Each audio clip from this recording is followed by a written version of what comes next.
ڕۆژ باش من ڕێبینیان ئەحمەدم بە یارمەتی هاوکارانم بڕگە و بابەتەکانی بەرنامەی ئەمڕۆتان پێشکەش دەکەین. هیوادارم هەموو لایەکتان تەندروست بن. بۆ ئەمڕۆ قسەی بەرنامەکەمان بە شوەیەکی گشتی تەوەرەکانی بەرنامەکەمان باسی 29مین ساڵیادی ڕاپەڕینە مەزنەکەی گەلی کورد دەبێت. ئەمڕۆ ڕۆژی ئازادکردنی پایتەختە، ڕۆژی ئازادکردنی شاری هەولێری خۆشەویستە. لە سەرەتای ڕاپەڕین لە هەر کاتێک کە لە سەرەتاوە لا 5 مانگەوە لە ڕانیە دەستی پێکرد بەو پلانە تۆکمانەی کە هێزەکانی یەکێتی نیشتیمانی کوردستاندایان نابوو کار بۆ کرا کە هەنگاو بە هەنگاو شار و شارۆچکەکانی دیکەی باشووری کوردستانیش ئازاد بکرێت. پلانەکەەوە بوو سەرجەم باشووری کوردستان ئازاد بکرێت. لە سەرەتای پلانەکەەوە بەو شێوەیەدا ڕێژرا بوو کە هەنگاو بە هەنگاو بەرەو شوێنەکان بڕوات. ئەمڕۆ 11 مانگ با پلانێکی تۆکمەی یەکێتی نیشتیمانی کوردستان لە ئەو مەفرەزانەی کە لە نێو شاردا بوون سەرەتا چەند هێزێکیان دانابوو لە ناوشاردا بە تایبەتی شانەی بروس کە هەروەها بە بەشداری ڕێخستنەکانی ناوشار چەند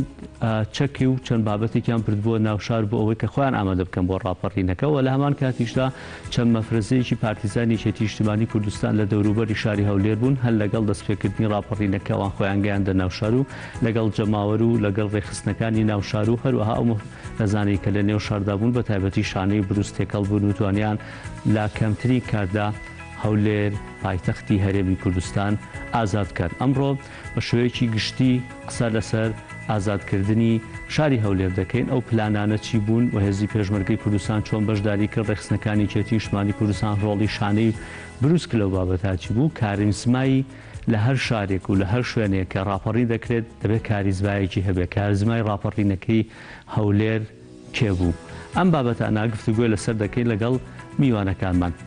لە هەروەها چەند بابەتێکی دیکەشمان بۆ ئامادەکردوون، چەند بڕگە و بابەتێکی تایبەتە بە یادی ڕاپەڕین، هەروەها قسە لەسەر نەخۆشی ڤایرۆسی کۆرۆناش دەکەین لە ئەمڕۆ. سەرەتای بەرنامەکەمان وەکو گوتمان ئاین چەند راپۆرتێکمان دەبێت، هەروەها لایڤی پاملێرانیشمان لە شار و شارۆچکە جیاوازەکانەوە وەردەگرین.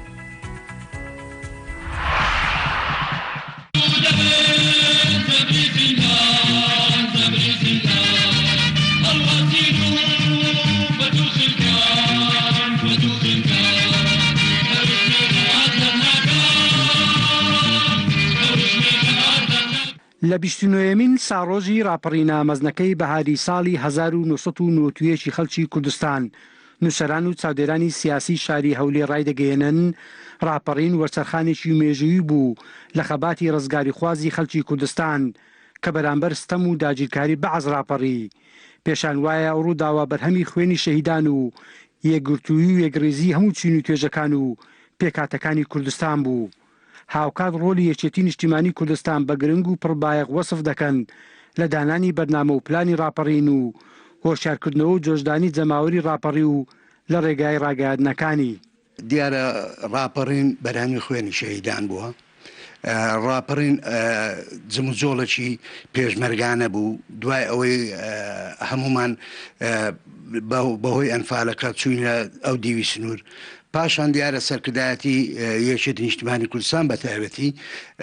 هەڵسا بە کۆکردنەوەی کۆمەڵێک ڕاو بیر و ڕاو بۆ چوون و ئەوانە کە بتوانن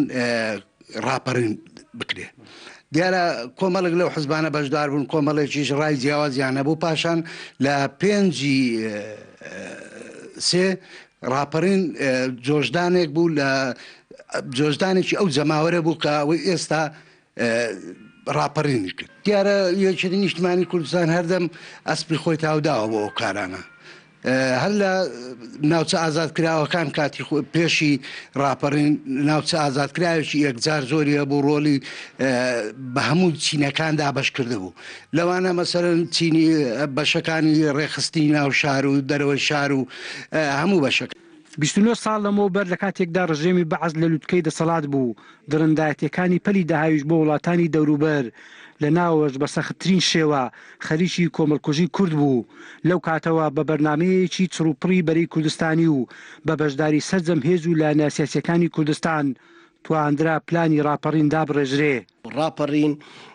دەرئەنجامی زوڵم و زۆر و چەسانەوەی بەعس ڕوویدا ڕاپەڕین لە ڕۆژگارێکە ڕوویدا کە کورد هیچ هیوا و ئومێدێکی بەژیان نەمابوو پاش تێکدانی 4,000 دێ کاولکردنی زۆربەی زۆری سەرچاوەکانی ئابووری کوردستان تێکشکانی هێزی پێشمەرگا بەکارهێنانی چەکی کیمیایی ئیتر هیچ هیوایەک بۆ گەلی کورد نەمابوو لەبەرەوە یەکێتی نیشتیمانی کوردستان نەخشە سازی ڕاپەڕینی کرد داهێنەر و دامەزرێنەری بەرنامەی ڕاپەڕین بووە ناکرێت ڕۆلی یەکێتی نیشتیمانی کوردستان لێرە فراهم کرد بەرهەمی ئەو ڕاپەڕینە ئەمڕۆکە ئەم دەستکەوتن و دامەزراوانەیە کە گەلەکەمان شانازی پێوە دەکا و بووین بە قوارەیەکی سیاسی دەستوری لە هەرێمی کوردستاندا کە لە یەکەم جارە لە مێژووی گەلی کووردا بەهۆی دەستکەوتەکانی ڕاپەڕینەوە گەلی کوردستان بتوانێت خۆی بەڕێوە بە شێوەیەکی یاسایی و دەستوری لە ڕاپەڕیندا یەکێتی نیشتیمانی کوردستان دەتوانێت بڵێن قیادەی ڕاپەڕینی کرد هەم مەیدانی و هەم لە ڕووی علامی بە تەواوی گەلی کوردستان ئەو ڕۆژانە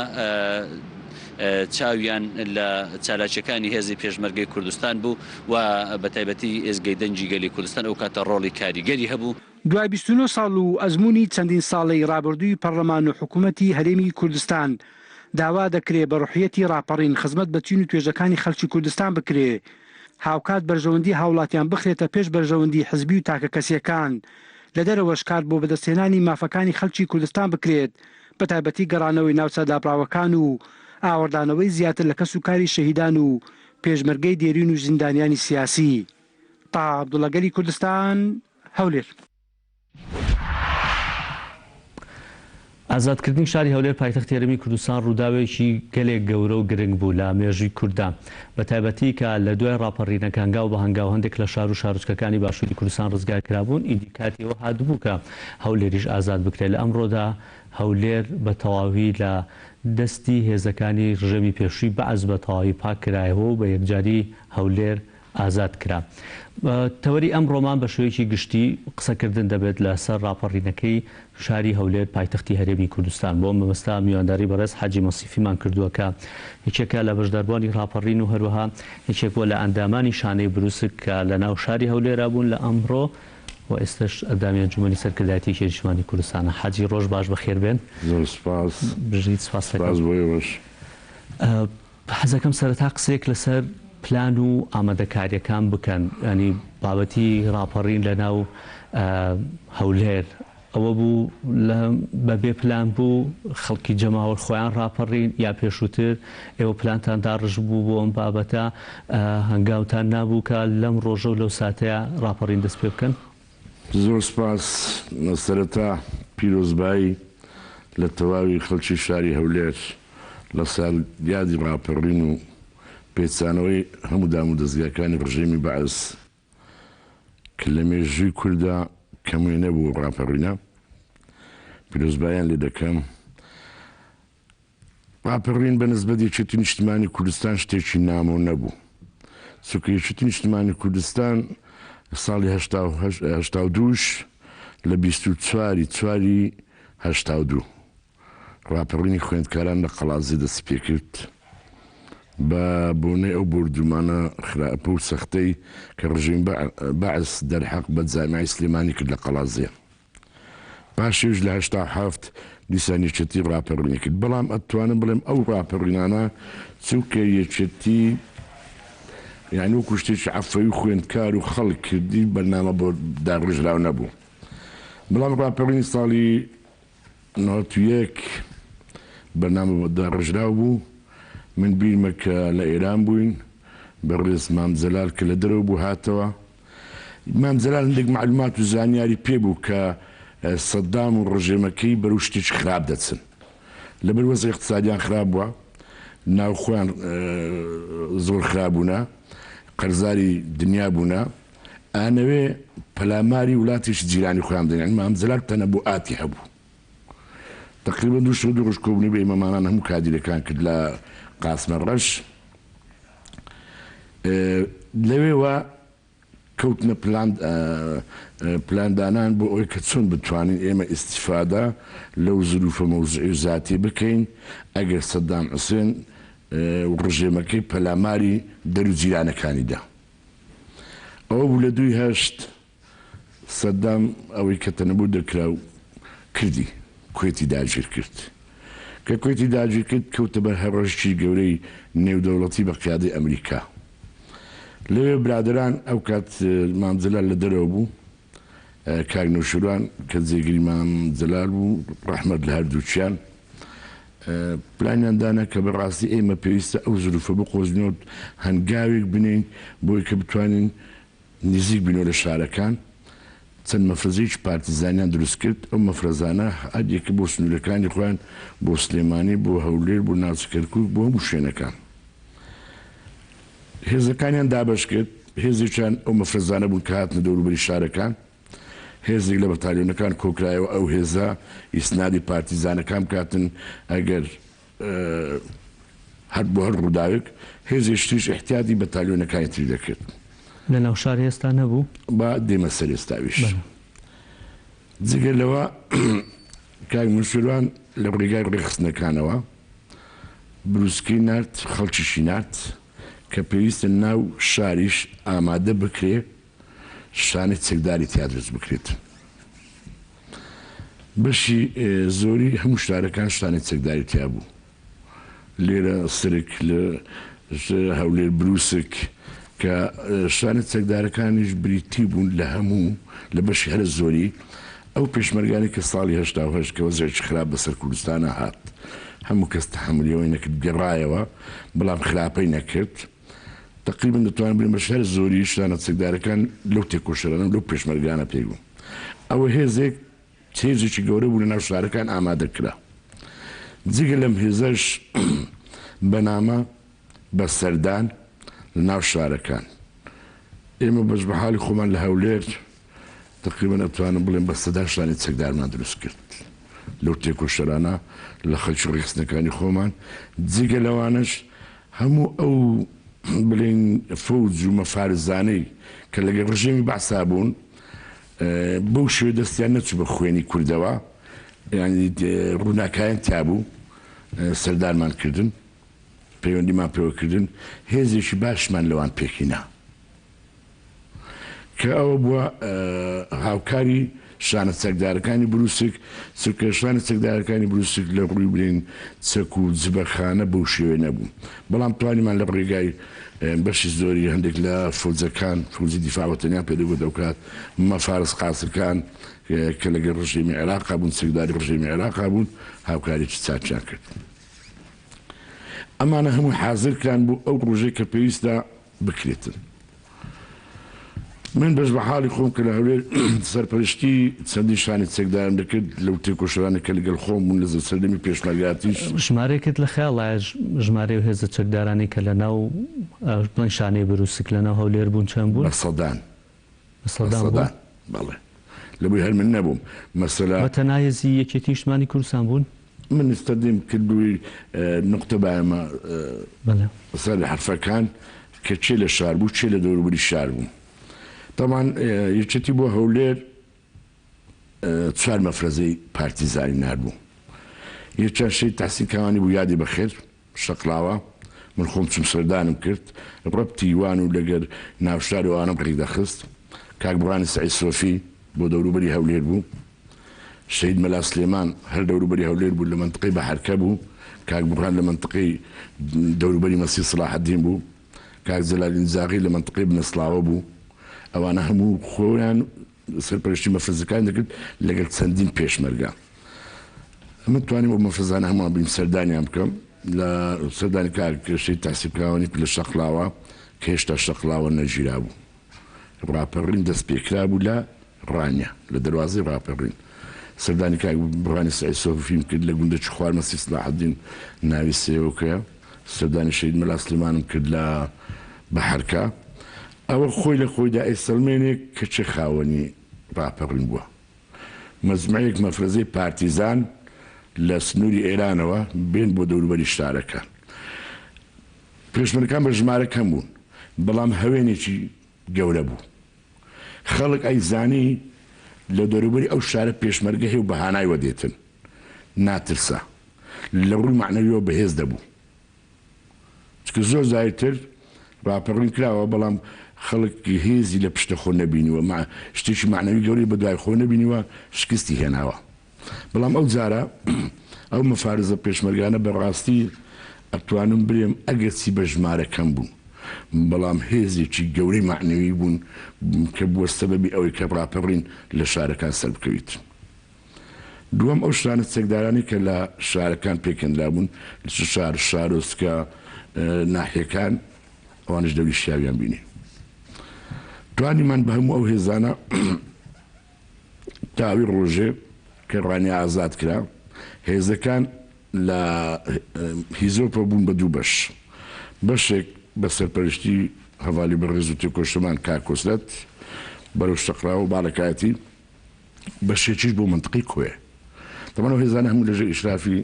هەوالی بەڕێز کاکۆسردا بوو کاکۆسرت خۆشی پیاوەکی شەرم و ئازا بوو سشتیش لە پێشێکیەکە باسم کرد حاجیانی ئەوەی کە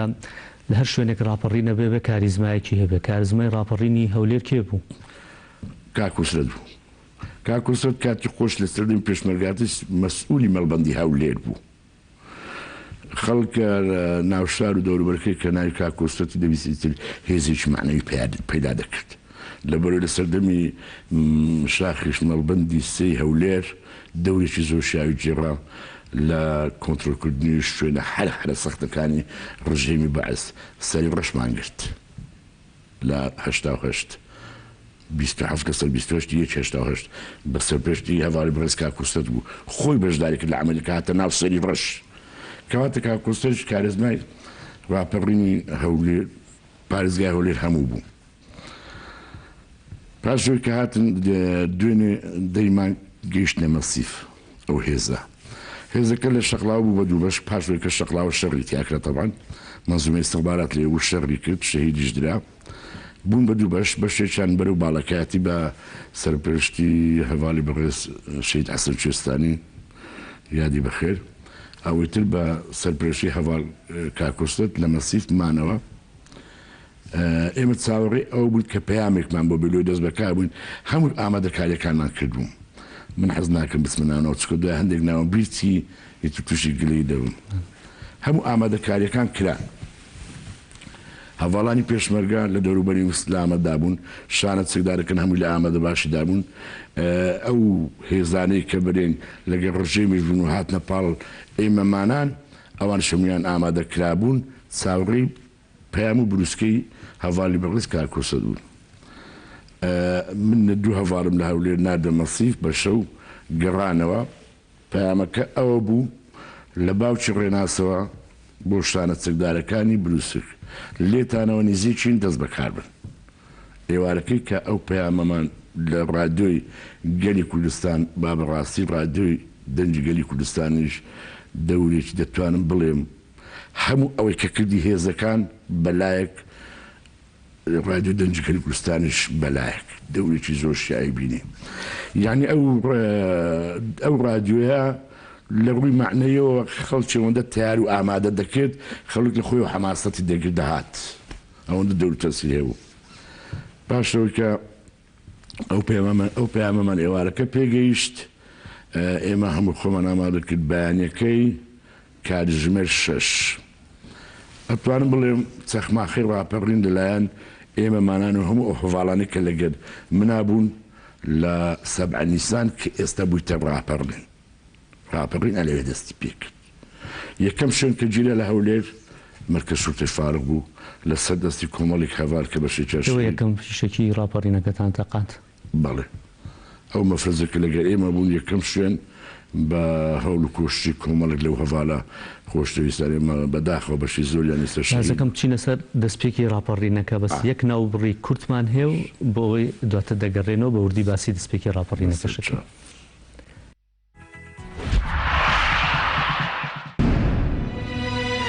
ڕاستەکەی هەموو هەولێری دەیزانن ئەو کاکۆسرەتەی لە تەنیشتە من دانیشتووە ئەو هێزی پێشمەرگەی کوردستانی خیادە کرد و هاتوو هەولێری ڕزگار کرد و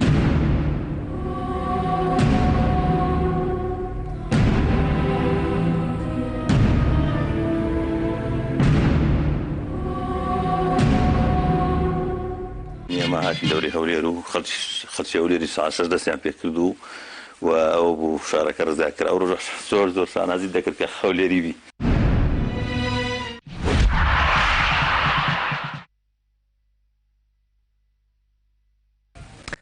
حەجیوە ناوبڕەکەمان بینی سەرپانجاریش خۆی باڕوونی باسی کات کە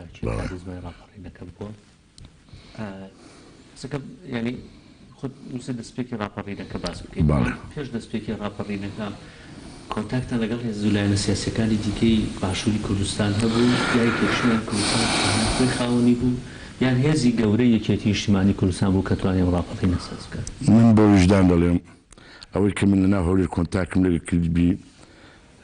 کاک سعدونی حزبی شوعی عێراقی کە ئەو کاتی ئەندامی سەرکردایەتی حزبی شوعی عێراقی بوو لە پاش ئازادکردنی عێراق وابزەم لە ڕێگەی بەغدا شەهیدیان کرد.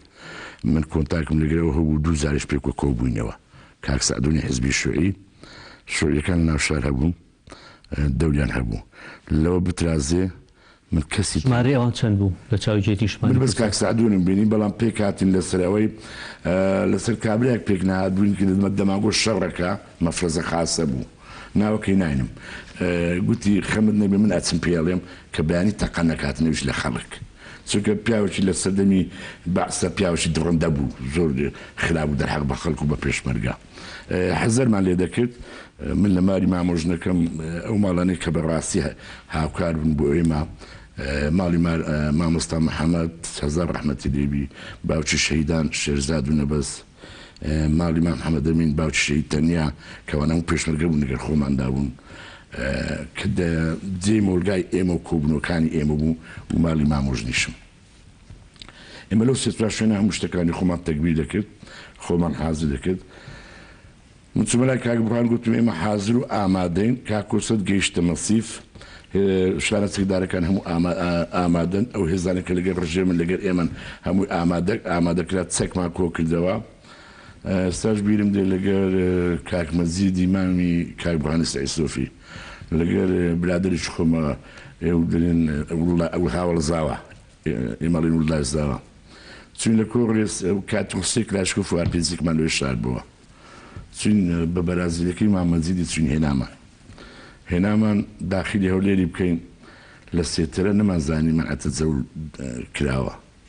نان هێش داخل بین چون لە پیرزین گوندە بوو لە تەنیشت هەولێر شەولێر خۆتن بەیانەکە زوو داخلی هەولێرمان کرد یعنی زۆر ماندوو هیلاک بوون بۆی کە ئەو بەرنامە ئەتوانم بڵێم کارزمای بەرنامەدا ڕژدەری ڕاپەڕینیش کاک نووشیروان بوو کاک نووشیروان پیاوەکی مسەقف پیاوەکی تێگەشت و پیاوەکی تەنەبوعاتی هەبوو تەنەبوعاتی هەبوو لە ڕووداوەکانە کە سدێنە پێش و خۆشی بۆ ئامادە دەکرد بێمە سەر دەستپێکی ڕاپەڕین شوێنەکان تەوزیعکران هەر یەکە خۆم پەیوەندیم بە چەندین ئەو کاتی برین ئامۆ شۆنجی ئەو کاتی وەکرد لەوانە بەڕاستی چاکە و پیاوەتی مام عەلی مەحموود کە ئامیر فەوز و لە کۆنیشتە برادەری مام جەلال بوو زۆر هاوکاری کردین سعیداغی ڕۆستی ئامیر فەوز زۆر هاوکاری کردین کاک حەسەن دۆسا مەفرەزە خاستە بوو زۆر هاوکاری کردین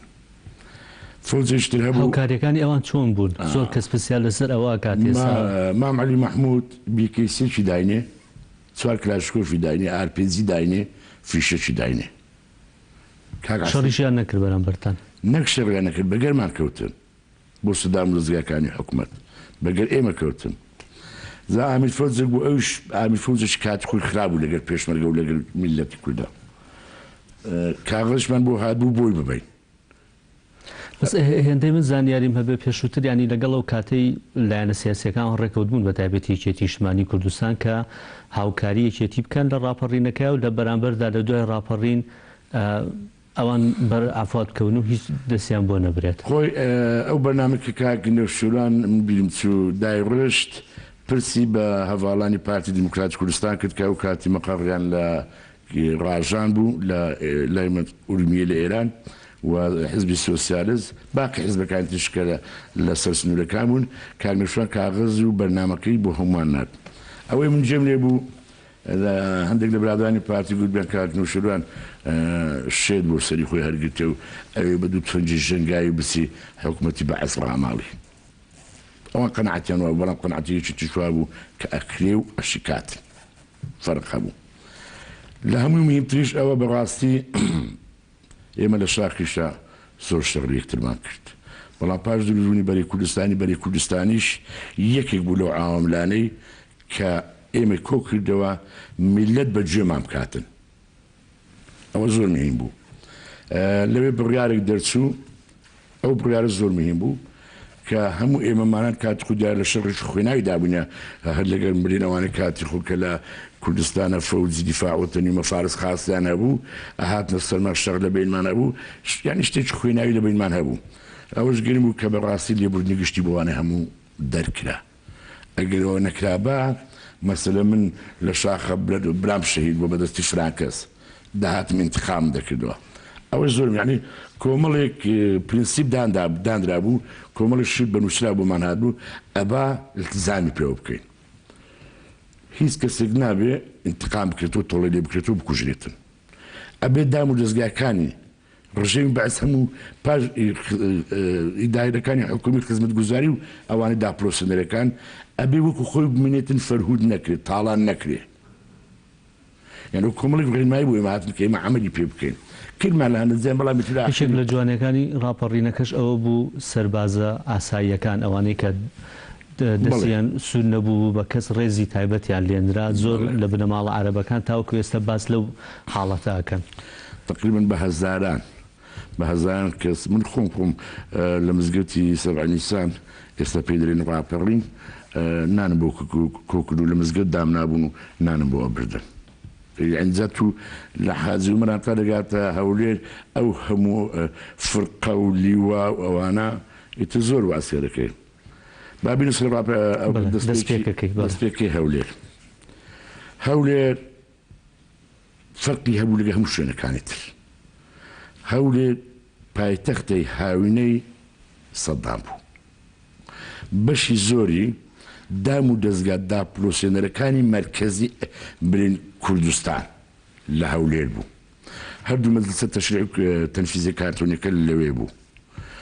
مەقەڕی فەیلەقی پێنج لەوێ بوو مرکزی استخباراتی عێراقی کەیانگو شیمالی عێراق لە هەولێر بوو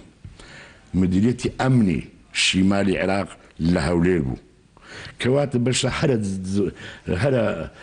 زۆری دام و دەستگا داپلۆسێنەرەکانی ڕژێمی عێراقی کە بەناوی شیمالی عێراق بە دانگوتە کوردستان هەمووی لە هەولێر بوو هەولێر قووەتێکی زۆری ڕژێمی باسیتیا بوو جگە لەو هەموو ئەفواز و مەفارس خاسانە گرتنەکەی ئاسان نەبوو بەڵام دەرەنجامی ئەو ڕاپەڕینەش میلەت ئەوەندەی زولم لێکرا بوو ئەوەندەی غەدر لێکرا بوو ئەوەندە لێ کوژرا بوو مەسەلە چیمیا باران ئەنفال ئەدام ڕاوەدوونان دەرکردنی عایلە پێشمەرگە سوتماکردنی کوردستان 5,000 گوند کورد سوتماکرا ئەوانە هەموو کۆکراوە لە ذاتی پێنجی مانگ تاوەکو 11 مانگ ماوەیە کە ینی لەکە لە ڕاپەڕی لە ڕانیە دەسی معنەوی بوو لەبەر خەڵک زیاتر لە ڕووی معنەویەوە بەهێزە بوو لە ڕووی زیاتر پلانەکەش هەروە بوو خۆی ینی ئاوا بەو شێوەیە بێت خۆی ئەوەی کە دانرا بوو لە هەفتی مانگ دەست پێ بکاتن بەڵام ڕانی پێشی خست پێشی خست ڕۆژەکان هەمووی گۆڕان مەسەلە سلێمانی هەفتیمان کردی ئیتر شارەکانی دەست پێکرد ئێمە خۆمان حازر کرد کاک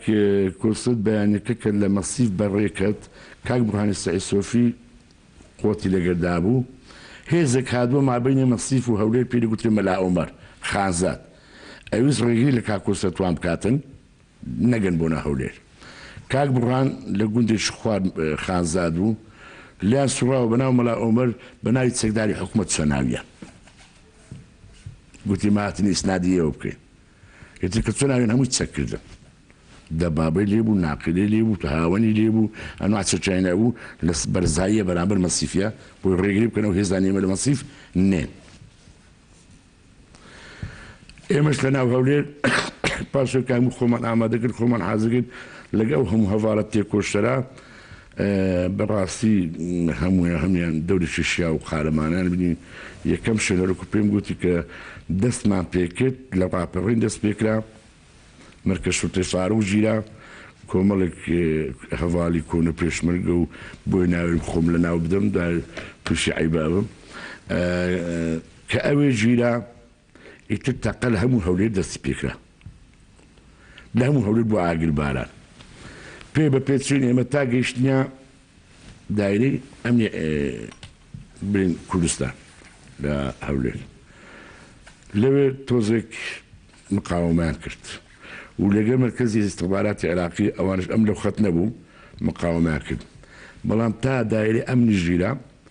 کاکوستە توانش لەگەڵ ئەو هێزەی کە لەگەری دابوو توانیان ئەو بربەستانە بشتێنن تەمە لە شاوێسیش بەرگریە کرا کاکی مستفا ناوپردانی تێدا شەید بوو کە ئەویش کۆنە پێشمەرگە بوو پیاوی زۆر قارەمان بوو پیاوی زۆر تێکۆشەر بوو لەوێ شەید کرا بە هاون پێکەت شەید بوو ئەوش دەور تەسیری هەبوو لە درێنکەوتنی هاتنی پێشمەرگە دوای کاکۆستەتوان تەقریبەن پاش نێوەڕێکەی داخلی هەولێر بوون ئەتوانم برێم هەولێر لە سەردەستی شانە چەکدارەکان ئەو هێزانەی حکوومەت کە لەگەر شانە چەکدارەکان بوون لەگەر ئەو هەمڕێخستی خۆمان لەناو هەولێر هەموو یەکێتی بوو بەڵام وتافەکانمان هجوومەکانمان بە ناویبەری کوردستانی بوو ئەو دروشان ئەو دروشمانی کە لەبەری کوردستانیەوە دادرابوون بۆمان داتن ئەو وتافانەمان لێدا بۆی حەجی من زۆرم پرسیارم کردووە بۆ نونە ئێستا لایەنە سیاسیەکانی دیکەش دەڵێن ئێمەش خواوەنی ڕاپەڕینین ڕۆڵێکی سەرەکیمان هەبووە ئێوە وەکو کادیرانی وکێتی ئێستا بەڕێستان ئەندامی ئەنجومەنی سەرکردایەتی یەکێتی شمانی کوردستان ئەمە وێژوویەکی گەورەیە بۆ یەکێتی بە چ بەڵگەیەک بە چ دەلیلێک ئەم بابەتانە سەلمێننەوە طبعا من لە ئەهەمیەتی میلەت کەم ناکەم و میلەت بە تەواوی بەشداری کرد بەڵام وەکو جوولێنەر و بزوێنەری ئەو خەڵکە یەکێتی نیشتیمانی کوردستان بووە من بۆ مینایەوە لە دەوروبەری شارەکان تەنها مەفارزی یەکێتی لێ بووە مەفرەزەی پێشمەرگەیەکی تێوە هیچ حیزبێکی لێ نەبووە من بە وجدانەوەش قسەم کرد گوتم تاکە کەس لە حیزبەکان کە بینی بم کاک سەعدونی حیزبی شووعی بووە یعنی حیزبی شووعی بەشداریان تیا کردووە بەڵام بە حەزمی خۆیان هیچ حیزبێتون لە ساحەکە نەبینی و برادران ماون یعنی هەموو ئەوانە کە ئێمە پەیوەندیمان پێوەکردن لە مەفرەزە خاسکان و لە ئەفازی دیفاعوتن یەکێتی پەیوەندی پێوەکردن من نەمزانێت هیچ کەس حیزب لایەنی تر بێ لەوێ ڕابەرایەتی بکاتن خۆ کە هەولێریش ئازاد کرا هەموو خەڵک حی عەلە سەڵات دەیزانی مەسەلە حیزب بۆ مەقڕی نەبوو هەواڵانی پارتی دیموکراتی کوردستان یەک مەقڕیان هەبوو ئێمە سەدان مەقڕمان هەبوو حزبی شوعیدیان مەقڕی هەبوو ئەوە ئیسپات بوو کە چێ خۆی قازانجەکە بۆ کورد بۆ هەمووی بوو بەڵام وەکو گوتم بزوێنەر و جولاننی ئەو جەماوەرە یەکێتی نیشتیمانی کوردستان بوو هەندێک لە ڤیدیۆکانی ڕاپەڕین ئێمە بینین ئەو ئێستا هەندێک لە ڤیدیۆکانیش لەسەر شاشاڕۆن زۆر لە ژنی قارەمانە بینی لەناو ڕاپەڕینەکان من خۆم بە چاوی خۆم بینیم ئێمە کە لە محافظەی هەولێر ئەچوونی خوارە بەرەو دایرەی ئەمن کە کوپێکی زۆر قارەمانیشمان بریندار و دوای شەهید بوو ناوی شەهید نەبەز بوو لەسەر هەردوو بیناکە تەشریعی تەنفیزی دۆشکەیەکی لێ بوو بە دۆشکەکەی لەمەیەدا یعنی ئەو زادی ئەو بەرێک کە بچین بۆ ئەو بەر بۆ دایرەی ئەمن ئەو دۆشکە غێرێ دەگرتین ئێستاش بیر مەبانجی شەهید تەنیام کرد گوتمە ها دۆشکە لەشێ ئارپێجێکی لە دەڕێک لە من دۆشکەکەی حاڵی تەکان هێرشمان کرد بۆ ناو دایرەی ئەمن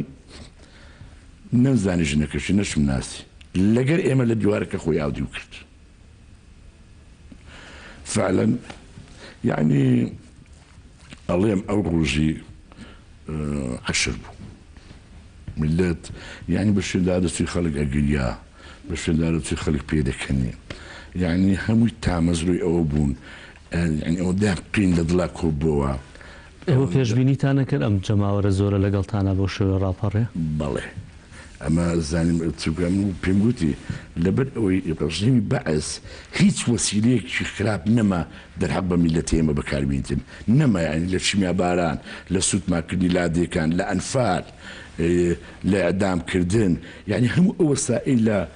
داپلۆسیۆناری دەرحەق بە میلەتەکەمە میلەتی ئێمەش یەک دنیا قینی لاکۆ بووە یعنی لە فرستەتێک ئەگەڕا چۆن تۆڵەی خۆی لەو ڕژێمە بکاتەوە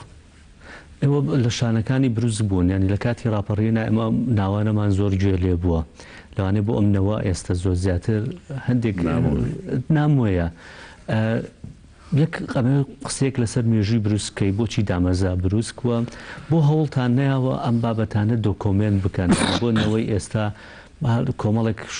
زاراوە هەیە بوون سرک سوپای ڕزگاری کوردستان بروسک ئەمانە ینی ئەمانە وردە وردە خەریکە لەناو خەڵکان نامێنن من وابزانم ڕاپەڕین کۆی ڕاپەڕین لە دەواازەی ڕاپەڕێنە تا گرتنی کەرکوشی قوسی کوردستانیش دۆکومنت کراوە باس کراوە نووسراوە معلومات و زانیان لە هەموو شوێنەکەمە بەس ئێتا سێش بۆ نمونە ڕانیە دەواازەی ڕاپەڕینە مۆنومنتێکی تایبەت بە ڕاپەڕینمان نییە لە ڕاپڕانیەشە وابزانم لە دەواازە تەنها پەیکەرێک هەیە و تەواو ینی مۆنومنتەکە چەند ساڵێک ئەڵێن دروستەکەین و تەواو نەکراوە بەبستم ئەوەی کەسانی وەکو ئێوە ینی چەند کتێبێک هەبێت چەند گەبەڵان بەڵگە نامەیەک هەبێت نامەکانی ئەو کاتە ئاڵوگۆڕەکان چۆن کراوە ئەمانە بۆ ناکەن بە مێژوو کاگڕبینە و قسانی تو دەکەی هەمووی ڕاستە من سەفەرێکم بۆ ئەمریکا کرد یعنی ئەبراهام لینکن یەک بوو لەو قاعدانێک کە توانی کۆتای بە شەڕی ناخ و بە عنسوریەتی بۆوانە بینی و من دیوارێکم بینی هەموو بە خشت ناوی هەموو ئەو شەهیدانی لێبوو کە لە ڤێتنام و لە کۆریا ئەمریکەکان یعنی پارێزراوم ئەوەی تۆ دەری زۆر ڕاستە ئێمە لە ڕووی ئەرشیفەوە زۆر زایفین نەوەک ئەوەی یەکێتی نیشتیمانی کوردستان کردوێتی لە دەستپێچ خەبات خۆیەوە تا ئەوەی ڕۆژێکە ڕاپەڕینیش کرا من پێم وایە باسی هۆشی منە و جیڤارا و فران و فیساد دەکەن خەڵکمان هەبوو زۆر لەوانی زیاتر کردووە قارەمانی وامان هەبووە مامە بریشا قەت کەمتری لە جیڤارە نەکردووە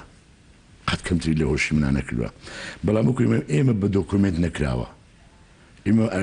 ئەرشیفێشی وامان نییە هەندێکمان هەیە ئەوەی هەشتمانەی کاتی خۆی نیان بۆ خەڵک بەیان بکەن مەسەلەی مەسەری ڕۆژماگرت بیرما حاجی گەڕێم و لا ببوورە بە تایبەتی لەسەر شانەی بروسک و ینی سرک ئەو بابەتانە مێژوویەکی زۆر گرنگە قسەی لەسەر بکەین دەچینە هەولێر ڕاستەوخۆ پامنێرمان کاروان مەسعودمان لەگەڵایە کاروان ڕۆژ باش خۆت لە هەولێری زەکەم ئەندێک کوردەکاری ڕاپەڕی دەکە لای خۆت بێ و ئەگەر کەست لەگەڵا بێ بیان دوێنی لەسەر بەشداریکردنیان لە ڕاپەڕینەکە و ڕۆڵیان چی بووە؟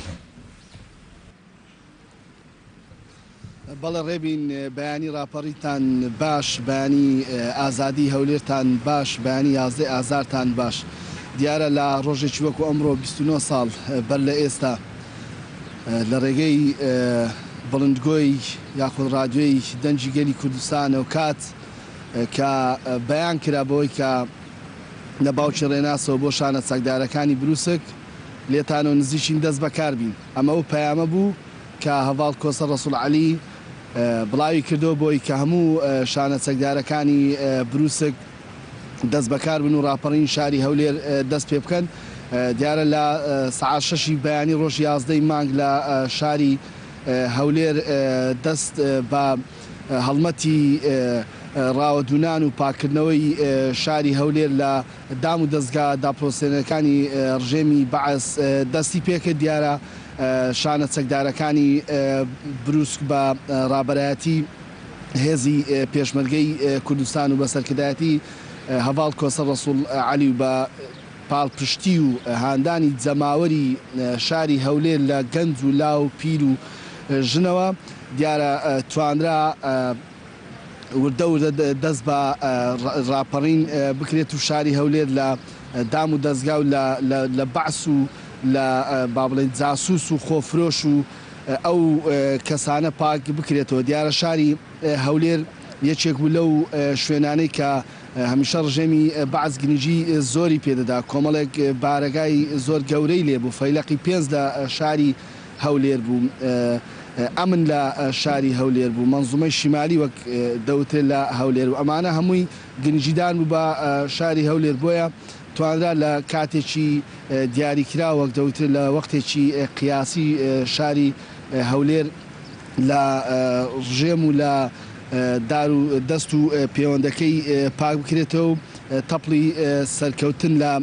شاری هەولێر لێ بدێ دیارە بۆ ئەو کاتەش بۆ ئەوەی کە دڵنیایی زیاتر بدرێ بە کۆمەڵانی خەڵکی کوردستان و یاخود دانیشتوانی شاری هەولێر هەر زوو دوای تاوابوونی با بڵێن پرۆسەی ڕزگارکردنی شاری هەولێر هێزی پێشمەرگەی کوردستان یاخود خودی کاکۆسەد بەنێو بازار و شەقامەکانی شاری هەولێر بەپێ پیاسەی کرد کامەش بۆی دڵنیایەک بداتە کۆمەڵانی خەڵکی کوردستان وەک لە ڤیددیۆکانیش کە دیکۆمنت و ئەرشیف کراوە دیارە هێزی پێشمەرگەی کوردستان ڕۆڵێکی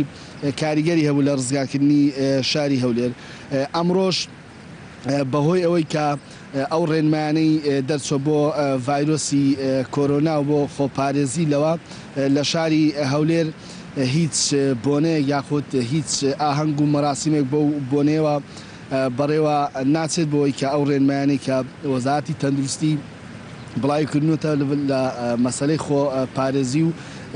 کۆنەبوونەوە یاخود قەرەباڵغی نەکردن بۆیە ئەمساڵ هیچ یاد و هیچ بۆنەیەک بە بۆنەی ڕۆژی 11 ئازار لە شاری هەولێر ئەنجام نادرێت ڕێبین ئێمە لە چاوەڕوانی ئەوەین کە کۆمەڵێک پێشمەرگەی دێرین یاخود کۆمەڵێک بەشداربووی ڕاپەڕین بگەنە لای ئێمە کاوان گەشتە لای ئێمە من دەگەڕێمەوە لای ئێوە بۆی زانیاری زیاتریش لەوان وەربگنین کە چۆن نەشاری هەولێر دەست بە ڕاپەڕین کراوە توانراوە هەولێر لە کاتێکی دیاریکرا و کوردە ئازاد بکرێ. زۆر باشە کاروان زۆر سپاس بێگومان ینی خۆت گوتت ئێستا بە بۆنەی ئەم ڤایرۆسی کۆرۆناوە ئێستا هەموو گردبوونەوە و بابەتێک کە یاد بکرێتەوە ڕایگیراوە بەڵام گرنگە ئەرکی ئێمەی ڕاگەیاندنە کە ئەو بابەتانە بخێنە ڕوو بە دیوێکی دیکەیە لەبەرەوە بێگومان دەگەڕێنەوە لەگەڵ هاتنی میوانەکانت گفتوگۆی زیاتر لەسەر بابەتەکەکەین لەگەڵ بەڕێز کاک حاجی موسیفی لێرە لەناو ستۆدیۆ وەکو خۆت ئاماژەیەکیشت پێ ینی لە هەولێر پایتەخت بوو ینی شوێنی مەنزومەکانی خۆیان بوو ئەوەی کە ڕژێمی بەعست هەل لە فەیلقەکانیان فەیلقێکی گەورەیان لەوێ بوو لە مەنزومەی استیخباراتیان لە قیادەی مۆقەتیان ئەمانە هەمووی مەنزومەی شیمالی کە باسییانە کرد خۆیان لە هەولێری پایتەخت بوو چۆن ینی ئەم بابەتە گەورانە فەیلقێک کەم نییە چۆن توایەوە بەو شێوەیە لە ناو هەولێر هێزی پۆڵاینی جەماوەر پێشمەرگە تەبایوی کڕزی میلەت ئەتوانێ هەموو هەدەفێک بپێچێ هیچ هێزێک ناتوانێت خۆی لەبەر بگرێت ئەوانە هەمووی کۆمەڵێک شت بوون کە توانرە ئەو هێزە زەبەلاحە ئەو دەستگەدا پرۆسێنەرە بە قووەتانە لە ناو هەولێرە ڕاماڵێت شانێت چەکداری بسک پرسیارت کرد لەسەر سرێک زیاتر لای ئێمە نەبوو سرێک زیاتر لە پارێزگای سلێمانی بوو سوپای ڕزگاری کوردستانی و گەرمیان و شارە زۆر بوو بەڵێن کاک نوشیروان طبعا ئەوە پلان و ئەڵێن یادی بەخێر کاک خەلیدۆسی کاتخۆ بە عەرەبی پلانەکەی نووسیتەوە برادران تەرجمە کردی پیشانی کاک نوشیرواندا کاک نوشیروان پاش چەند گۆڕانکاریەک کە چۆن ڕاپەڕین بکرێ یەک لە ئەو وەسیلانی کە پێویستە هەبیتن بۆی ڕاپەڕینەکەی پێ بکرێت دروستکردنی شتانی چەکدارە لە ناو خودی شارەکان بۆی لە ئەگەرێکە ئەگە هێزەکانی پێشمەرگە لە دەوروبەری شار ناتوانێت وەکو پێویست داخل بن بۆ ناو شارەکان ئەوانە وەکو هێزێک دەوری هێزی پێشمەرگە ببینن لە ناو شارەکانە ئەو مەفهومەکە بوو کە شانەی چەکدار ئەبێت لە ناو شارەکان پێک بێتن لە هەولێر ناکری یادی دوو هەواڵ نەکەمەوە کە سەرپەرشتی کۆی گشتی شانە چەکدارەکانی هەولێریان دەکرد کاک مەلا قادر کاک شاسوار کاک بسەی براهیم ناسرا بە شاسوار ئەمری خوای کرد خوالی خۆش بێت ئەوانە دوو کادیر بوون کە لە نزیکەوە ئێمە پەیوەندیمان لەگەر هەموو لە ناو شارە و هەموو ئەو پەیام و ئەو ڕێمایانەی کە کاک نوشیروان دەری دەکرد بۆ ئێمان دەهینە ئیمکانیەت و یارمەتیدان و پارەشیان بۆ ئێمە دەهینە لەگەر مابوون هەتا ئەوی ڕۆژێک کە هەولێر ئازادکرا ئەوان دوو کەسی زۆر تێکۆشتر و یادی بەخێر شەهید خولەی برای شەهید عەبدوڕەزاق بەڕاستی ئەویش کەم وێ نەبوو بێوێ نەبوو یعنی کوڕێک بوو لە کەرکووکەوە بۆ ئەو پەڕی کەلک و خەبات سەری هەمووی دەدا پەیوەندەکانی ڕێک دەخست معلومەکانی دەهینا یعنی خۆش بتوانە بوو یادی بەخێر لە کەرکووک شەهید بوو لەگەڵ عەبدوڕەزاقی برا یادیان بەخێر. حاجی پرسیارێکە زۆر جاریانی زۆر خەڵک ئەیکات بە تایبەتی لە دەرەوەی وڵات ئەم پرسیارە ئەکرێ ئەو لەو کاتەیان شیعەکانیش ڕاپەڕینیان ئەنجامدا بۆ ڕاپەڕینی شیعەکان سەرکەوتوو نەبوو بەڵام ڕاپەڕینی خەڵکی باشووری کوردستان سەرکەوتوو بوو. من ئەوەی ئەو کات کە تێیگەیشتم تامان ئەوان تقریبا بڵم بەشی زۆری محافزەکانێکی لە بەسرا هاتنەتە کەربەلە واست ئەوانە خۆی کاتی خۆ وەکو مزانی بووم کاک نەشتوان یادی بەخێر کە لەگەر جەماعەتی ئیسلامیەکان کۆب بووە بۆ پاشگرتنی کوێت لەلایەن عێراقەوە گوتیان دوو نسەتی لێ کردبوون گوتبوو یەک ڕاپەڕین مەکەنە شتێکی دینی و ئاگاشتان لێبیتن دروشمەکانتان چ دروشمێک دەبی لە وێنە نیشاندانیشە بۆی خەڵک بزانی ئێوە عێراقین هاتوونە تەنها عێراق ڕزگارکەن دەست و مۆچی کەسی پێوە نەبیتن ئەوان خراپیان کرد هەم لە دروشمەکانیان دروشمی باش نەبوون خەڵک قبوڵی نەکرد هەم لە لافیتە وێنەکانیان وێنەی خەڵکیتریان نیشاندا لە زیاتر وێنەی قایدەکانی خۆیان و تێکۆشەرەکانی خۆیان و ئەوانە لەوێن وێنەی خەڵکیتریان نیشاندا کە ئەوەش بۆ جێی دڕدۆنجی و جێی خراپی وڵاتانی ئەوروپا و ئەمریکا بە تایبەتی دەستی باسی وارا کرد. ترسا لەوەی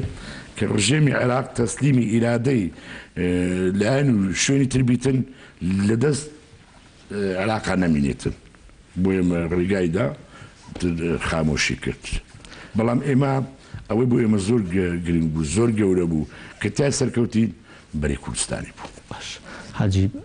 یەکێتی نیشتیمانی کوردستان ینی قسە لەسەر جەماوەری و قسە لەسەر هێزی گەورەی یەکێتی نیشتیمانی کوردستان ناکرێ بەڵام یەکێتی لەوای ڕابردوو ئەمووی چەند مانگێکە بێ کە کۆنگرەی ئەنجام داوە سەرکردایەتێکی نوێی هەڵبژاردووە حەزەکەم باس لە پلانی ئەنجومەنی سەرکردایەتی یەکێتی نیشتیمانی کوردستان بکەی بۆ خەڵکی هەولێر بۆ هەولێریەکان هەستەکان ژمارە بەهێزەکەی سەردەمی ڕاپەڕینن لە هەولێر ما کەس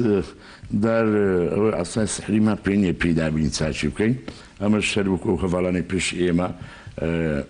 لەو یەکێتی بووینە نارێمەوانە هیچ ئەوانش کردویانە بەڵام بەفعل لە نێچێتی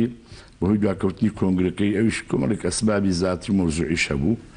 بە هەر حاڵ کۆنگرەکەمان بۆ ئەوە کردێک کە بەڕاستی هەمومان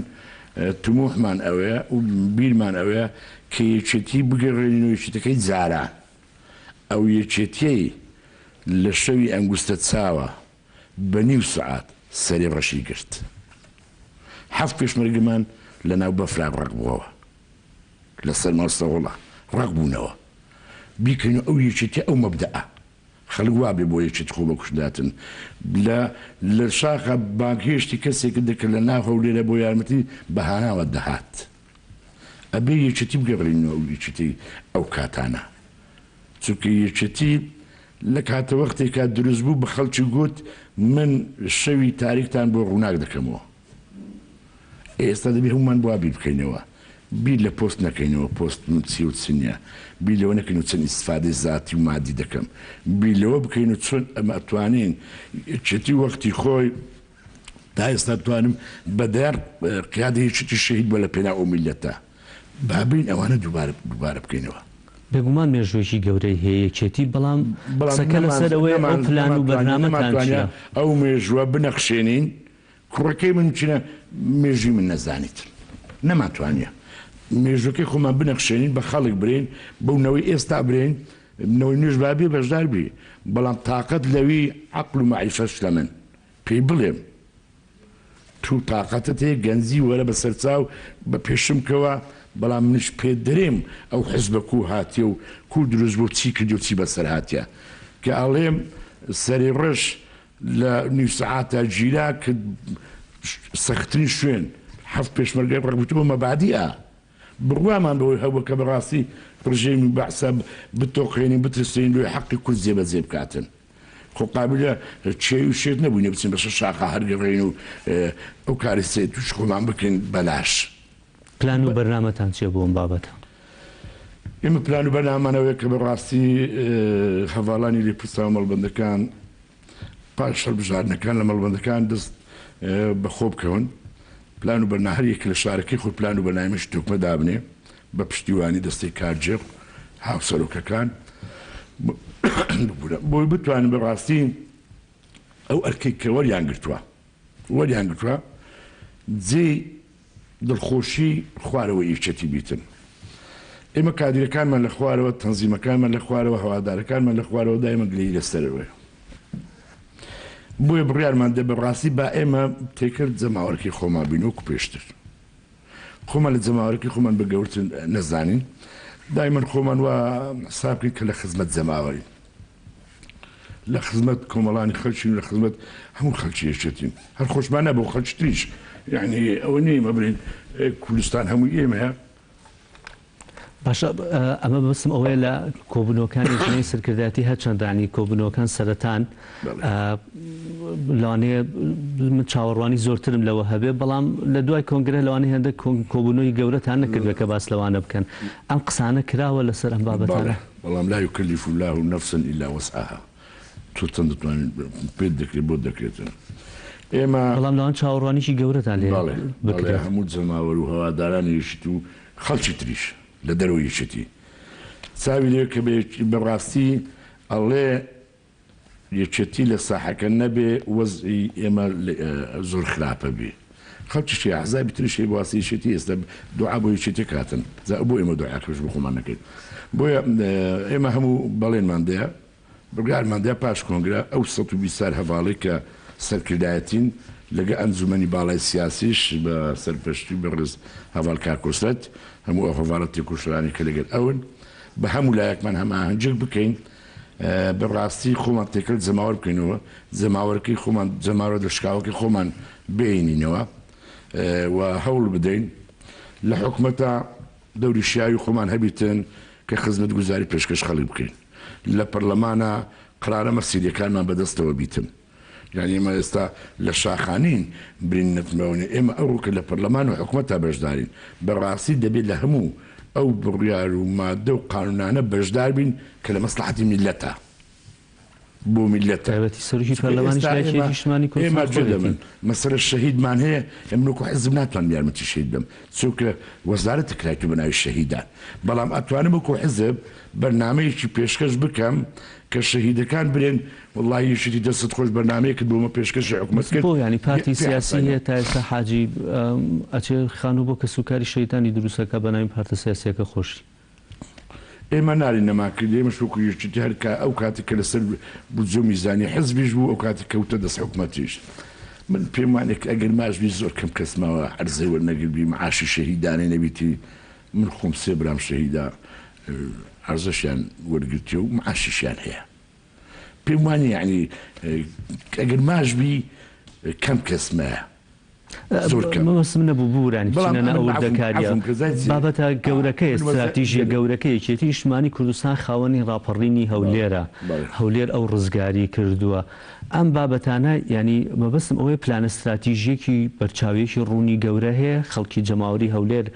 چاوەڕێکێتێکی دیکە بکات. من زایسە بۆ هەموو فیەکە نەگەر بۆ شەهیدان بۆ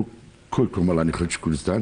ئەبێ پلان و بەرنامەتە بێت. مەسەلە من ئێستا ئەڵێم وەزارەت شەهیدان تۆ بۆ پلان و بەرنامەیەکت نابیتن شەهید بۆ 500,000 وەربگریتن، بۆ ئەوەی شەهیدی حەقیقیە جیایکەوە بەڕاستی پێویستە ئەمڕۆ کە ماڵە شەهید تەواو گوزرانیشی ئەگەر ئەعلاشە نەبی مامناوەندیان هەبیتن، یعنی نەچیتن بێتە لای تو لای من ئەرێ مۆزەم زۆر خراپە بیژینە گوزرانی خۆشکە. ئەوانە ئێستاوانە کەوتن دەست حکومەت. زۆر سپاس بەڕێز حاجی مستەفی، ئەندامی سەرکردایەتی نیشتمانی کوردستان و ئەندامی شانەکانی بروسک و بەشداربووی ڕاپەڕینەکە. زۆر سپاس بۆ ئەم تۆرەی بەرنامەکە لەگەڵمانە بووی، سپاس بۆ زانیاریەکانت، ئەمان دوومان کردی بەخێر بێت. جارێکی دیکە دەگەڕێمەوە هەولێر. لە هەولێر چمۆ لای کاروان مەسعود، کاروان وەزە میوانەکانت هاتوون ئێستا پاسێکی راپەڕیمان بۆ بکەن لەوێ ئەوانەی کە جەماوەری کە بەشدار بوون لەوێ پلان و بابەتەکان چۆن بوون. بەڵێ ڕێبین جارێکی دیکە سلااوت لێبێ دیارە راپەڕینی شاری هەولێر یاخود کۆی پرۆسی راپەڕین شتێکی عفەوی نەبووە، شتێک نەبووە لە خۆیەوە خۆرسکانە دروست بێ، بەڵکو یەکێتی نیشتیمانی کوردستان پلانداڕێژەر و ئەندازیاری راپەڕینی هەموو کوردستان و بە تایبەت شاری هەولێرە. من لێرە بەشێک لەو پێشمەرگە دێرین و لەو پارتیزانانم لەگەڵەکە لە کاتی خۆی لە شانە چەکدارەکانی بروسکەوە یاخود کە ئەرچیان پێ سپێردراوە بەشدار بوون. من ئەگەر یەکێک لەوانە بدوێنم کاک ساڵح هەولێری پێشمەرگەی پارتیزان و بەشداربووی راپەڕین. کاک ساڵح بەیانیت باش، بەیانی ئازادی هەولێر و راپەڕینی هەولێرت باش. ئەگەر پێم بڵێ ئێوە چۆن بەشداری راپەڕینتان کردووە، چۆن توانیتان لە ماوەیەکی کەمی قیاسی کورد شاری هەولێر ڕزگار بکەن. بەڵێ سپاس دەکەم بە خێراتنی تەلەڤیزیۆنی گەلی کوردستان دەکەم بە بۆنەی یادی ئەو ڕۆژە پیرۆزەی کە ڕەمزی ملەتی کوردە راپەڕین و ڕەمزی بە تایبەتی یەکێتی نیشتیمانی کوردستانە. زۆر سپاس دەکەم دووبارە بەخێر بێن. وەڵا ئەگە بگەڕێنەوە سەرەتای راپەڕین دیارە سەرکردایەتی یەکێتی هەر دوای ئەوەی کە لە 1991 حکوومەتی عێراق کوێتی داگیر کرد، ڕاستەوخۆ دەستی بە کۆبنەوەی کردوەوە دروستکردنی بەرەی کوردستانی و کۆبنەوەی وای کرد کە مەفرەزەی سەرەتایی دروست کە بۆ ناو جەماوەر. دیارە دوای ئەنفالەکان ئەمە بڕێک لە جەماوەر دوور کردبووینە چوو بووینە حدودەکان، ئەوە بوو چەند مەفرەزەی لە بۆ هەموو سنوورەکان دروست کرد. ئەوەی ئەمن ئاگام لێبی لە بۆ سنووری هەولێر تقریبا 56 مەفرەزەی دروست کرد بۆ هەولێر و دەوروبەری. ئەوە بوو ئێمە هاتین سەرڕای سەختی ڕێگا و بەفر و باران و وە کۆنتترۆلی ڕژێم لە بۆ هەموو سنوورەکان ئێمە خۆمان گەیاندا دەوروبەری هەولێر ئەو مەفرەزانەی کە یەکەیەکە مەفرەزەکان لێمان جودا بوونەوە لە بۆ سنوورەکانی خوان وەکو لای کەس نەزان و قوشتەپە و سۆران و شەقلاوە و هەریر و بەسۆڕە ئەوانە ئەو دوو مەفرەزەی ما بووینەوە، یەکەشان بە سەرپەرشتی برای بەڕێز کاک بورهان سەعید سۆفی و شەهید مەلا سلێمان. ئەوە بوو ئەمن لەگە شەهید مەلا سلێمان بەروەمە سنووری بەڕانتی بووین ڕۆیشتین. ڕاپەڕینەکە پێش ئەوەی کە برێن ئەو سەعاتی سفریان ئەو مەوعیدەی هەبوو ئەوە بوو دەستی پێکرد. برای بەڕێز و تێکۆشەرمان جەنابی کاکۆسا سەرپەرشتی ئەو قوواتەی دەکرد کە ڕژێمی ڕاماری بوو هەلا منتیقەی سونێ و قەڵازێ و ڕانیە و پشدەر و بیتوێن و چوا قوڕنە و عازیاوە و هیران و نازەین و بەرەوە شەقڵاوە هاتن. ئەوە بوو کاک بورهان سەعید سۆفی قواتێکی عەسکەری لە بەستۆڕەی هەبوو، ئەو چوو کە پەیوەندیان لەگە بکە یان سۆلی بکەن یان لێیان بدەن ڕێگای ئەو قووەتەی بکاتەوە کە بەرەوە هەولێر دەهات. بەڕێزان ئەو شەهیدان کاک شەهید عەسەن شێستانی، شەهید عەبدوڕەزاق، شەهید ڕێباز، کاک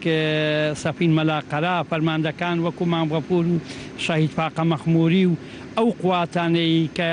تیپەکانی دەشتی هەولێر و بەڕانەتی و قەرەسوغ و دەستە و فەرماندەکان هەموو لەژێر ئیشرافی بەڕێزی فەرماندا تێکۆشەر بەڕێز کاکۆسەد بوو. ئەو قواتە لە مەسیف هاتبوو کە بەرەوە بە سۆڕۆ بەرەو هەولێر بێ. وە بوو کاک بورهان سەعید سۆفی چوو پەیوەندی لەگا قواتەکەی عەسکەری کرد، ئەوانە هەموو تەسمیل بن، ئەوانە بەرەو هەولێر هاتن. ئێمەش وەکو ئەو مەفرەزەی لە منتیقەی بەڕانەتی بوون لە گەزنە و قەرانجوان ناوەناوە کۆبنەوەمان بە خەڵک و بە جەماوەر و ئەو پێشمەرگەدێرین و ڕێخستنەکان دەکرد لە گوندی قەلانجوان مام غەفور قەلانجوانی، عەسەنەشاد تەحسین لەتیف لە بەعەرکە کاک کەمال بەعەرکەی، حاجی جەلال، خزمەکانی کاک کەمال بەعەرکەی، جەواد بەعەرکەی و چوینە ناو ئۆرلیگایەکان وەکو ئۆرلیگای بەعەرکە کۆمەڵێک خەڵکی فەقیر و هەژاری ماڵوێرانی لێبوو، شێروانیەکان، هەرچیەکان، مزوریەکان، کۆمەڵک بارزانی بوو،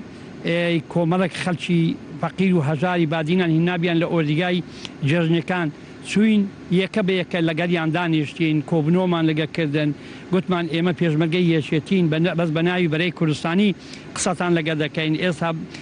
شەید مەلا سلێمان بەرەی کوردستانی لە بۆ ئەو جەماوەڕێ ڕۆن کردەوە وە بوو بەیانی ئەو ڕۆژەی سعات حوتی بەیانی ئێمە بە واستای ئەو جەماوەرە کۆڵنەدەرا ئەو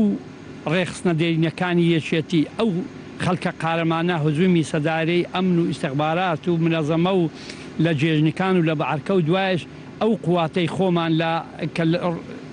لە جادەی شەقلاوە دەهات قواتە سەرچێکە وە بوو داخل بە هەولێری بوو ئێمەش چوین ئەنکاوەمان گرت و لە منتیقەی کووران چوینە ناو عەسکەری هەولێر و بەس قواتێکی چاک جەماوەرمان لەگەدا بوو بەڕاستی ئەمن زۆر شانازی بەو جەماوەرەی مەلەتی کوردەکەم کە ئەو ڕۆژە ڕۆژی ڕەمزی کووردە مێژووی کووردە مێژووی یەکێتی نیشتیمانی کوردستانە بۆیە ئەلێرە لەو کەنالە بەڕێزەتان زۆر چاوی یەکەیەکەی سەرۆکایەتی یەکێتی دەکەم کە هەڵبژێردراوی یەکێتی سەرکردەکانی یەکێتی ئەو ڕەمزەی کورد و ڕەمزە یەکێتی گەشە پێ بدەن لەسەر دەستی بەڕێز مام جەلال لەسەر فکرەی بەڕێز مام جەلال کە یەکێتی مێژووی دروست کردی لە دامەزرانیەوە لە ڕاپەڕین لە دامەزرانی حکوومەت پەرلەمان لە هەموو کارەساتەکان مێژووی دروست کرد لە هەموو کارەساتەکان پاڵپشتی جەماوەر بووە بۆیە چاوی هاوسەرۆکان هەردوو هاوسەرۆکان ماز دەکەم چاوی یەکەیەکەی سەرۆکی کارژێڕەکان مەکتەب سیاسەکان سەرکردەکان هەموو ئەندامانی یەکێتی یەکێ بە یەکە چاویان ماز دەکەم زۆر یعنی مێژووی دروستکەن مەمنون ساڵح مام غەفور ئەگەر ئەتو پێم بڵێ ئێوە جەشێک ملاوانێک کە بەشداریتان کرد ئێوە ئەگەر باسی ئەوم بۆ بکەیت کە دوای ئەوەی لە بەحرکەوە هاوشان لەگەڵ کاک ساڕەحوان دێنە لای عنکاوە شەڕی عنکاوە چۆن بووە چۆن هاتنە ناو هەولێر بەێ پێشەشی پیرۆزباییەشی گەرم لە خەلکی بەتایبەتی خەلکی هەولێر بەگشتی لە هەموو کوردستان دەکەم ڕاستە ئەمە وەکو شانە سەگدارەکان ئەمە شانە سەگدارەکان بەڵام لە ڕێگای ساڵە هەولێری و شەید مەلا سلێمان و ئەوانە ڕێگەی خراببووین و هەروها ئەوانی ئیش و کارەکانیان لە بۆ ئێمەدانا ئەوانی بەرنامەی ڕاپەڕین چ دەکەین چ ناکەن ئەوان دانا ئەوان وایان دانابوو کە ئێمەش چەک و تەقەمەنی ئۆشتانەمان ئامادە کردبوو چەند ڕۆژێک پێشی ڕاپەڕین کە لە بەعرکە دەست پێ بکەمە بگەینە بەعرکە بەڵام بەداخۆ ئەمە نەگەیشتینە بەعرکە لەبەرەوەی سیارە نەبوو بنزین نەبوو هەتا ئەوەندە بە سەریعی بوو ڕاپەڕینەکە ئەوەندە خەڵک حماسەتی هەبوو چەندە سارەکە ڕژێمی بەعەزی دیکتاتۆر ئەوەندە ئەنفال و زیندە بەچال خەڵک هەموو پەنجی خواردبەوە لە ناو دڵ و دەرونی خەلکی کوردستان بۆیە ئەوەندە بە سەریعی دەستی پێکرد ئەمە نەگەیشتینێ ئەمە لە بەڵکو لە عنکاوە یەکترماگرتەوە ئەوان لای بەعرکە و جێژنەکان و ئەوانە کۆتایی هات لە بەعرکەش لە عنکاوەش عفوان لە عنکاوەش کە ئەمە لە گەرەوان یەکتری ماگرتەوە جەماوەر ئەوەندە بە حەماسەت بوو خەڵک ئەوەندە بە حەماسەت بوو ڕۆلی شەید مەلا سلێمانیش ئەوەندە بەرز دەنرخێنم کە توانی وەکو ئەندازیارێکی شارەزای سەربازی بەشداری لەو خۆپیشاندانێ بکەوە و هەروها ئەو سەرپەرشتیکردنی هەتە گەیشتنی ناو شاری هەولێر بە خۆشتان دەزان شاری هەولێر کە ڕاپەری لە بۆ هەتە نەگەیشتن نیوەڕۆ کۆتایی پێهاتوو شار بە تەواوی ئازاد بوو طبعاً ئەوەش مژدەیەکی گەلە خۆش بوو مێژوویەکی پرشنگدار بوو لە بۆ گەلی کورد بەڕێستان لە ڕاپەڕین لە شاری هەولێر وەکو کوڕی شەید عوسمانە گچکە چۆن بەشداری ڕاپەڕین کرا خۆ ڕاپەڕین شاری هەولێر چۆن بوو پێشەچی بە خێراتنی تەلەڤیزیۆنی گەلی کوردستان دەکەم لە کاتی کە سەدام حوسێن چۆ کوێت و لە کوێت ماوە خەڵکەکە هەمووی فیراری کرد ئەو خەڵکەش نییە لە هەولێرێ سەبر بەرەو ڕێخستن بەڕێکرد یەکێتی نیشتیمانی کوردستان هەردەم ئێزاعەکەی کەتە ناو شاخەکانی کوردستان بەرەو پێشەوە هات لە بەرنامەی یەکێتیدا بوو کە ڕاپەڕنێک بەرپا بکا و شۆڕشەکەی نیە ڕێخستنەکەی بەرپابی ئەمن وەکو کوڕەشەیدێک لە ڕاپەڕنەکەدا کە بابم لە ساڵی ع لە ڕێخستنی هەولێرێ بووە مەسوولی هەموو تەنزیماتی هەولێرێ بووە لەگە بەڕێزکا کۆسەد بابم دەستگیر کرا بابم بە بەرچاوی من لەو قەبرستانی بەستە پیازەی مدیر ئەمن زندە بەچاڵی کرد یعنی بابی من جینۆساید کرا و زندە بەچاڵ کرا بۆیە لە ڕۆژی ڕاپەڕیندا خۆم و هۆرد و برایەکەم بەرزۆ و ڕێباز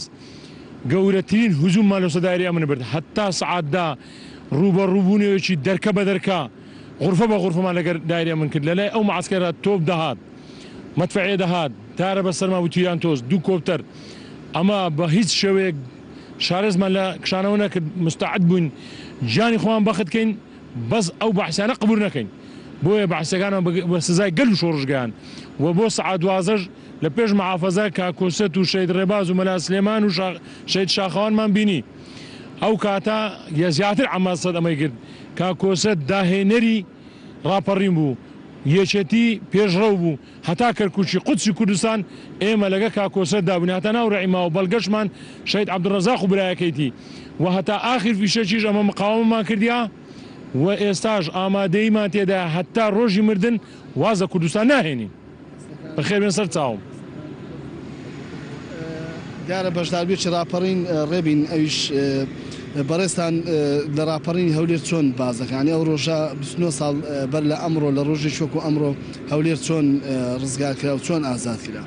سەرەتا پیرۆز دەستخۆشی لەگەری کوردستان دەکەم بە بۆنێ ئەو یادە پیرۆزەی ئەوڕۆ لە شاری هەولێر دەیکاتەوە ڕۆژی ڕاپەڕین تەعامل ئەمە لە شاری هەولێر بووین کە معلومات هاتە ناو شاری هەولێر کە گوتیانەوە پێشمەرگایە بەرەو هەولێر دێتن خەرێکەوە بخۆی کۆ دەکردەوە بەرە بەیانەکەی ئەمڕۆکە خەرێک لە هەموو گەڕەکەکان جمە زۆر بوو لە دەرکەکانیان دەدا خەرێک داهاتە دەرێکە بەنسبەت ممارمە لە گەرج کویران بوو لێوێن دەرێکە شێدا سادی مەیسفەردە لێ جیرانمان بوو مەزما خەرکەجی خەر کردەوە بۆ ئەو تەوایرێکی وێن دەرێ کوچمەچیان کرد کە خەرەکەمی هاتە دەرێ و چەچکە دەدەستێ بەرەو شار و بنەوە نەداهات کە ئێمە سەعات دەوری نۆنی لۆدا هەتا 11 ئەوالە بۆ هاتیینە ناو بازاڕی هەولێرێکە کە دیتمان جەنابی کاکۆسە لە ناو هەولێر لە داوری ئەو قەراتی هەولێر و معافەزە دەسوڕەوە خەرەکەەکەی گەرم و گوڕی زیاتر کەتە ناو خەرکەکەی ئەوە بوو دوایەکە ئەو خەرکە بکە دایر ئەم نۆجرە بۆ سەعات 3:04 بەرەو مەزومە ڕۆیشتن کە چوینە مەزومە لێوێندرێکە کاکسەف مەلاقەرە لێوێندرێکە بوو کاکسەف مەلاقەرە لێوێندرێکە هوچمی کە دەستە مەزومەکەی و لۆ سەعات 4 تا 5 مەزومەی هەولێری گیرە بەڵێ ڕێبین دیارە چیرۆکەکانی ڕاپەڕین یاخود جێرانەوەکانی ڕاپەڕین لە زاری بەشداربوانی ڕاپەڕین و پێشمەگە دێرینەکان و پێشمەگە پارتیزانەکان زۆرن ڕەنگە لە کاتێکی وایە نەتوانین هەمووی وێنا بکەین و هەمووی باس بکەین ئەمە بەشێک بوو لە چیرۆکی ڕزگارکردنی شاری هەولێر لە شاری هەولێر دیارە با بڵێن بەرگریەکی زۆر سەخت هەبوو لەلایەن ڕژێمی بەعسەوە بۆیە لێرە لە شاری هەولێر بەرگریەکی زۆر کرا بەڵام هێزی پێشمەگەی کوردستان جەماوەری تینووی ئازادی و تینووی ڕزگاری گەلی کوردستان بە جۆش و خرۆشەوە بۆی کە زووتر هەنگاوەکان بنێ بۆ لە ناوبردن و یاخود دوورخستنەوەی دەستی بەعزدا هەرێمی کوردستان ڕێبین من یەک بەشدار بووی تر ئەگەر بیدوێنم سلااوت لێبی بەڕێستان ئەگەر بۆم باس بکەی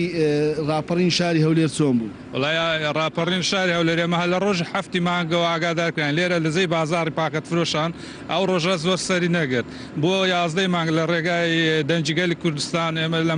ماڵەوە متابعەمان دەکرد ماڵمان لە سەیداوە بۆ کاتە خەڵکی ئەو برادرانە لەوێن دەراگاداریان کردنەوەشی زەعامان دەکردەوە کات عمرم گچکە بوو 16 سارێک دەبووم بەیانەی ڕۆژی 11 مانگ ئێمە حوشەکەمان زۆر بەرز و بام گوتی مەچنە دەرێ شتێک دەبی ئەوڕۆ ئەمر لەسەر دیوارەکە هاتچم سێری بکە خەڵک یەک بە کۆڵانەکە داهاتە خوارێ ئەمری گوتم دەرگاکەم لێ بکەنەوە منش دەچم بەشداری دەکەم گوتیان نازارێت مەچوو دوایم لەسەر دیوارەوە خۆم فرەدا دوای بام و داکمە هەم بەدون کەتن لەگەڵ خەرکە چوینە مرکزە چی لێ بوو لەگەر ئەوەی ئێستا دەستگای شەیدا فرقەی فاروقیان پێدەگوت کابراک لێ ئارپێچیش پێ بوو کۆپتەراتن دوو ئارپێچی بە کۆپتەرەکەەوە نام لە دەوری گوتی بڕۆ ئێستا ڕەمی دەکا گوتی ئەتو گچکەل بڕۆ لە ئێستا دوای ڕەمیمان لێ دەکا دوای خەرک بە پڕی ڕوو لە منزومەشی ئەو منزومە شیمالی ڕۆشتن بەشی فرقەی فاروق گیرا ئەمە ڕۆشتین لەکن بەلەدی ڕۆشتنە خوارێ تا بیکەیسێک لەسەر بینایەکی بەرز پێیان دەگۆ زەراعا ئەو بیکەیسێت ڕەمی لەمە کرد ئێمە هیچ ئەوانە بڕاست دەڕۆژن خەرکەی زۆر لە بریندار بوو کوژراوە بوو ئێمە ژێرزەمینەک لێ بگوتیان بڕۆ ناوێ ئێمە چەکمان پێ نەبوو کاتە پێیان گوتیان بڕۆ نەگۆ چەکدارەکان شەڕیان لەگەریان کرد دوای بیکەیسێکە هەستا لەوێ خەرکەکە دەوری بۆ 11 ئەوانە چونە ناو منزومەی شیمالی ئەمش لەگەری هەبوو سەرکەوتوو بووە یادی پیرۆزبایە لێ دەکەم بەڵێ ڕێبین وەک ئاماژەم پێکردانی چیرۆکانی ڕاپەڕین زۆرە ینی چەند باسی بکەین و چەند قسەی لەسەر بکەین ڕەنگە بە بەرنمەیەک و بە ساعاتێک و 2 ساعات تاو نەبێت بۆ من یادی راپەڕینی شوەداری کوردستان لە هەمووان پیرۆز دەکەم و بزات ئەمڕۆژ کە یادی راپەڕینی شاری هەولێرە پیرۆز بێت لە هەموو بەشداروان و لە هەموو سەرکردە و ڕۆحی شەهیدەکانیش شاد بێ. کاروان مەسعود بە شێوەیەکی ڕاستەخۆ لەولێرە لەگەڵمانە بووی زۆر سپاس بۆ تۆ بۆ میوانەکانیشت. دەچینە کۆیە ئەمجا لە کۆیە دوێنێ و پێرێ چەند حاڵەتێکی دیکە لە توشببووانی ڤایرۆسی کۆرۆنا لە هەولێر تۆمار کران. ئەمە ڕاگەاندراوی ژمارە سیانزەی وەزارەتی تەمەتێنەری کوردستانە کە دوێنێ ڕاگەیان لە 24 کاتژمێری ڕابردوو تا پشکنی بۆ 154 گومان لێکراوە کە